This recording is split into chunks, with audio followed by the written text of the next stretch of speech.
Nintendo just revealed the final trailer for Tears of the Kingdom, and it was jam-packed full of details, so we got a load of things confirmed, like Ganondorf is the corpse under Hyrule Castle, and Princess Zelda is still alive, but she appears to be lost. We fight alongside the descendants of champions, plus we got a whole load of new information to take in. Well, today I want to dive into the details and check out the key takeaways of this blockbuster trailer for Tears of the Kingdom. Well, before we get into it today, let me know in the comments what you thought about the final trailer, and let me know if I missed anything. Okay, let's dive into the trailer details. So first of all, Ganondorf is confirmed, and we suspected this all along, but the corpse under Hyrule Castle has been confirmed as Ganondorf. He says something along the lines of "Do not look away, you witness a king's revival and the birth of his new world." So there is an interesting thing here though. Is Ganondorf referring to himself as the king, or is he talking about someone else? So we see this shot of malice tendrils that look like hair, and rather than Ganondorf, could that be Demise? So whether Demise and Ganondorf can exist in the same game is questionable, but that shot behind the character there with flowing red malice-like hair certainly looked like it could be Demise. Or another explanation is it could just be the malice reforming Ganondorf. Now, we did see another shot of Link getting attacked by the malice, seeing the malice wrap around the Master Sword, which must corrode and half destroy that legendary blade. Okay, next up, very exciting stuff. Link doesn't fight alone, so it appears as if Link has companions that will fight alongside him. So we saw Link and Sidon fighting side by side, plus we also saw Link flying with a Rito. It also looks like Riju is there from the Gerudo tribe, and also Link is standing with a ragtag bunch of characters, and one seems to have a bucket on his head, ready for the final battle against Ganondorf.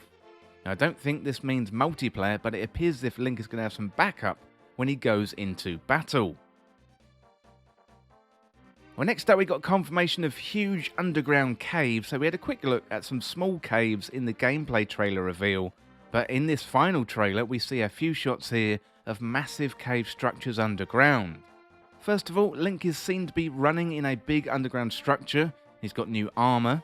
Then we see Link battling against what looks to be a Zonai construct while he's riding a mining cart with lava all around him. So we had a sneaky suspicion that the underground would be important in Tears of the Kingdom, but these caves look like they are absolutely huge. Well, next up, very interesting detail. It looks like enemies can build structures as well.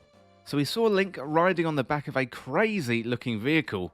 It looked like a tank, to be honest, with wheels on the bottom, then a large rectangular structure unlike anything that we've seen so far in any other trailer. We've seen fairly simple cars and flying machines, but this was above and beyond anything that we've seen so far. Not only that, but coming towards Link looked like it was a bokoblin riding on the back of a structure that the bokoblins must have made themselves. So we knew that Link's Ultra Hand ability would allow him to build structures, but does this demonstrate the potential of enemies building as well? Well, to be honest, that absolutely blows my mind. Well, next up we got new gameplay elements. There's so much packed in this trailer, but there was a few interesting details that we can pull out. So Link rewinds an explosive projectile, sending it back at an enemy. I know we've seen that recall ability so far, but here Link is using that ability in battle. Very, very cool stuff. Link also uses a rocket to get into the air. Link appears to be able to get different attachments on his left arm. So we've seen him use a flamethrower before. We believe that is a Zonai weapon, but now we are seeing him use a rocket-powered item to raise him high into the sky. So IG Aonuma did say in the gameplay trailer there were plenty of ways to get up to the sky, so perhaps we're simply going to be able to fly assisted by rockets to get up to those sky islands. We also see Link jumping into a water bubble, and this looks like it's a puzzle of some kind, but platforming almost straight out of a Super Mario game. Also, jumping when very high in the sky seems like you're jumping in space, and maybe when you get up high in the sky the gravity is much reduced, and it looks like Link's jumping was very different to the original Breath of the Wild, much slower, a little bit floaty, so that was a really interesting detail. Well, finally today I want to talk about Princess Zelda. So Zelda is not dead, but it appears as if she is lost. So we got confirmation that Princess Zelda isn't dead, so we see Link grasping for her, desperately trying to save her, and he can't. She slips through his fingers, However, she did not die from that accident, but appears to have travelled to another place somehow. Now, first time we see Princess Zelda in the trailer, we see her standing in front of an altar when a voice says to her, "We rely on your knight and that legendary sword that he carries. Our last line of defense will be Link." Well, who exactly is Princess Zelda speaking to? I presume this is a member of the Zonai tribe, and somehow Princess Zelda has found her way to where the Zonai escaped to. Later in the trailer, we see Princess Zelda with shorter hair, dressed in Zonai-style clothing. She says, "I know why I'm here.